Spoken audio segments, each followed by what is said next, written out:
자, 이번에는 2023학년도 9월 평가원 22번 공통문제 킬러 한번 보도록 할게요. 일단 문제를 보니까 최고차의 개수가 1이다. 일단 너무 고맙죠, 여러분. 항상 고맙습니다, 이런 거. 그 다음에 x는 3에서 극대값 8을 갖는다. 와, 엄청나게 많은 정보를 일단 줬고요. 그 다음에 3차 함수, 4차 함수 아닙니다. 3차 함수. 정말 고맙습니다. 그러니까 3차 함수를 줬으니까 일단 여러분들 기분이 좋아요. 그 다음에 최고차의 개수가 1이라고 했고 무난하니까 여러분들이 그래프를 이런 식으로 그림을 그리고 시작을 하겠죠. 그 다음에 요놈이 이제 극대값이니까 여기 x는 3에서 극대값 얼마를 갖는다. 그렇지, 8을 갖는다. 이렇게 세팅을 해놓는 거야. 마음의 위안을 좀 여러분들 세웠으면 좋겠네요. 그쵸? 그래 놓고 나서 새롭게 함수 gx라는 함수를 새롭게 지금 여기에 이렇게 언급을 해놨어요.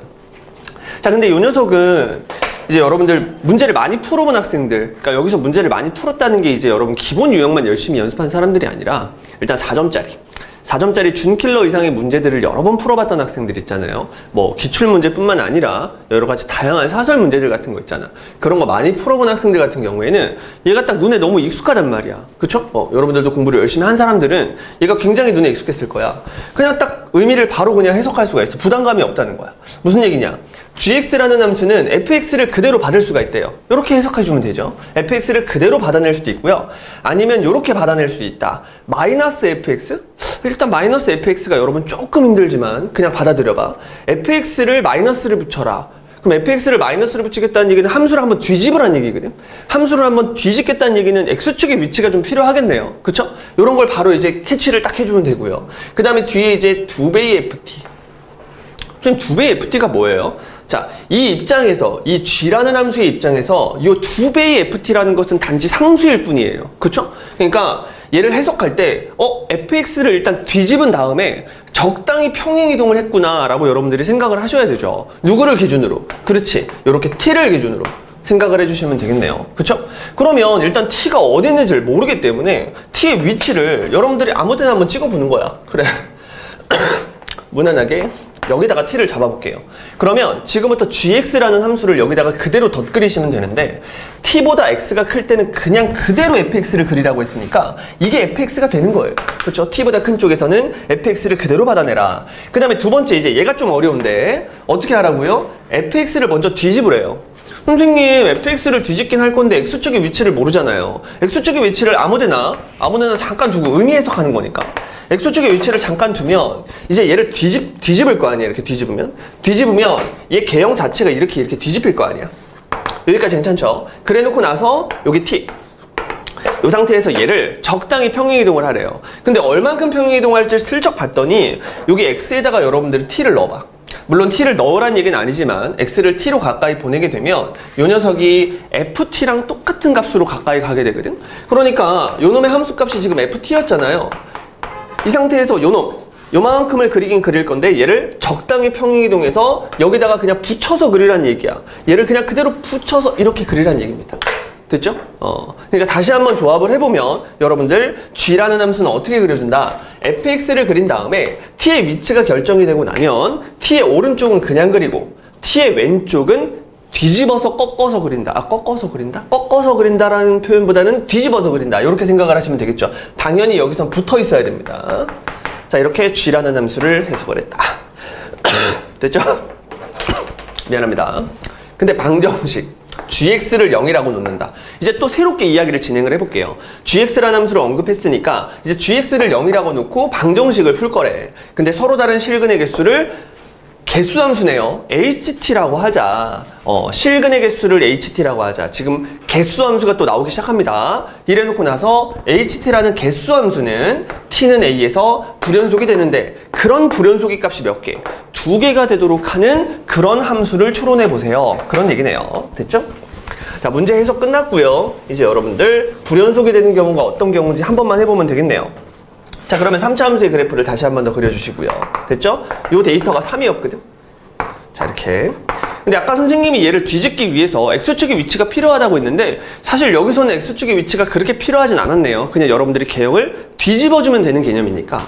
근데 이제 여기서는 x축의 위치가 중요한 거야. 왜냐하면 g라는 함수를 그린 다음에 0이랑 같다고 놓을 거니까 0의 또 다른 이름이 이제 여러분들 함수로 해석했을 때 x축이 되는 거잖아요. 그래서 x축을 그냥 무난하게 여기다가 잡을 건데 문제에서 함수값을 뭐라고 줬으니까 이렇게 8이라고 줬으니까 x축이 저 엄청 밑에, 그럼 다시 엄청 밑에 있다고 한번 생각해 볼게요. 여러분들이 또 의미를 해석해야 되니까 3차 함수가 이렇게 있는데 x축이 엄청 밑에 있는 거야. 이렇게 됐죠?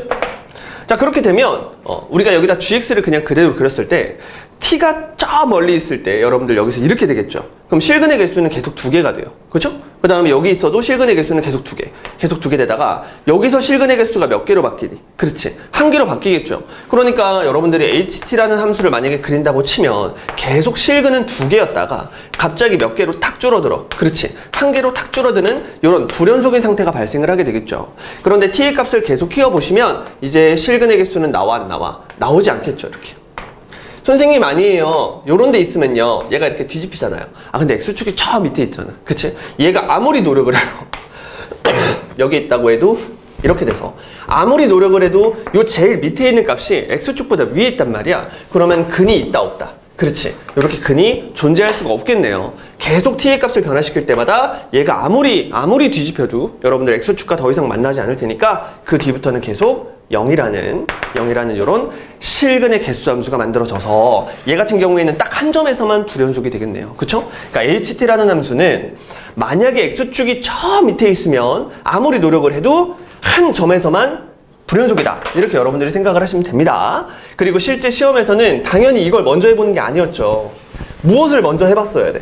그래, 접할 때 접하는 상황을 먼저 해봤어야 돼요.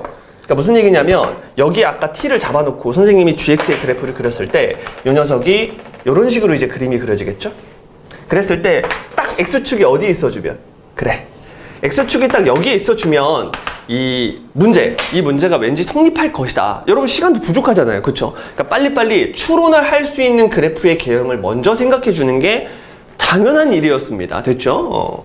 당연한 일이었습니다. 그래서 이 경우를 당연히 먼저 생각을 하셨어야 되고, 이 경우는 이제 어떻게 되는지 한 번만 다 확인을 한번 해볼게요. 됐죠? 만약에 이게 무슨 상태냐, 이 하얀색이 fx의 그래프인데 만약에 t가 이런 데 있으면 계속 실근의 개수는 2개가 되겠죠? 그래서 얘랑 똑같아요. 계속 2개가 되다가 그 다음에 1개가 됐다가 그 다음에 다시 빵이 돼요. 빵이 계속 되고 있는 거야. 빵이 계속 이렇게 되고 있다가 빵이 계속 되고 있다가 빵 계속 빵빵빵빵빵빵빵빵빵빵빵빵 거리다가 여기에 와도 다시 얘가 조금만 이렇게 되니까 안 만나겠죠. 빵빵빵빵빵빵빵빵빵빵빵 거리다가 여기 딱 오면, 그쵸? 여기에 t가 딱 오는 순간에 갑자기 얘가 이렇게 훅 내려가서 x축이랑 한번 만났다가 이렇게 가죠. 그쵸? 그러니까 실근의 개수가 갑자기 몇 개로 하나로 다시 점프를 뜁니다. 이렇게. 됐죠? 그 상태에서 t를 다시 여기로 보내버리면 그때부터는 얘가 이런 식으로 돼서 안타깝지만 얘랑 이제 안 만나겠죠. 이 뒤부터는 할 필요가 있어 없어? 없죠. 안 만나겠죠. 그래서 계속 이런 식으로 진행이 되겠네요. 그래서 HT의 그래프가 두 점에서 이렇게 불연속이 되도록 하는 그래프는 바로 요겁니다. 얘를 그대로 밑으로 내렸을 때 요로 X축에 온다. 이렇게. 근데 함수값 자체가 여기가 이제 여러분들 8이었잖아요. 그쵸? 그럼 얘를 그대로 뒤집어서 0으로 올라면 여기 있는 요 놈이 얼마가 돼야 돼? 그렇지. 4가 돼야겠네요. 그래서 문제를 조금만 해석을 잘했던 학생들이라면 이 정도를 쉽게 추론을 해서 이 문제를 아마 풀 수 있었을 것 같아요. 그쵸? 이제 여러분들은 재빨리 F라는 함수 식을 만들어서 F8만 구하면 되고요. F8을 구하는 방법을 빠르게 한번 계산하고 넘어가죠. 자, 함수 뿅, 여기 또르르또또 3. 근데 이 데이터가 이제 여러분들 함수값이 8이니까 이제 여러분들 요 데이터를 여러분들이 세팅을 해주면 되는데 3차 함수의 전설의 비율 관계에 의하면 여러분들이 여기가 2대 1이라는 걸 알 수 있잖아요. 그래서 선생님은 그냥 여기다가 3 플러스 2알파라고 할게요. 2알파. 그럼 여기는 알파니까 3 플러스 3알파 이렇게 세팅을 해놓자. 됐죠? 이 상태에서 요 함수값은 여러분들 극소값은 4가 되겠네요. 그쵸? 그러면 이제 식을 예쁘게 정리해서 쓰고 끝내도록 하겠습니다. fx는 최고 차이 개수가 1인 3차 함수였어. 그 다음에 3 집어넣은 게 8이었고 여기서 이렇게 찰랑찰랑 거리니까 x-3을 몇 개? 그렇지. 2개 가지고 있다. 그 다음에 3 플러스 3알파 x-3-3 알파. 요 녀석은 한 개 갖고 있다. 그리고 그놈을 집어넣은 것이 얼마다? 8이다. 이렇게 세팅을 해주면 되고요. 이제 여러분들 여기서 미분할 필요 없습니다. 내가 요 놈을 3 플러스 2알파라고 했으니까 x 자리에다가 3 플러스 2알파를 그대로 집어넣어주면 돼요. 집어넣어주면 4알파의 제곱. 여기다가 3 플러스 2알파를 집어넣으면 마이너스 알파가 되고요. 그놈에다가 8을 더한 결과 그것이 얼마다? 그렇지. 4가 된다. 이렇게 알파를 빨리 구하기 위해서. 그럼 요 정도는 암산이 되네요. 요게 마이너스 1이 돼야 되니까 알파는 그냥 얼마가 돼주면 된다? 그렇지. 1이 돼주면 된다. 따라서 알파가 1이니까 알파 자리에 1을 쿡 집어넣었을 때 요 녀석이 얼마가 되는 거야? 그렇지. 마이너스 6이 되는 거죠. 이렇게.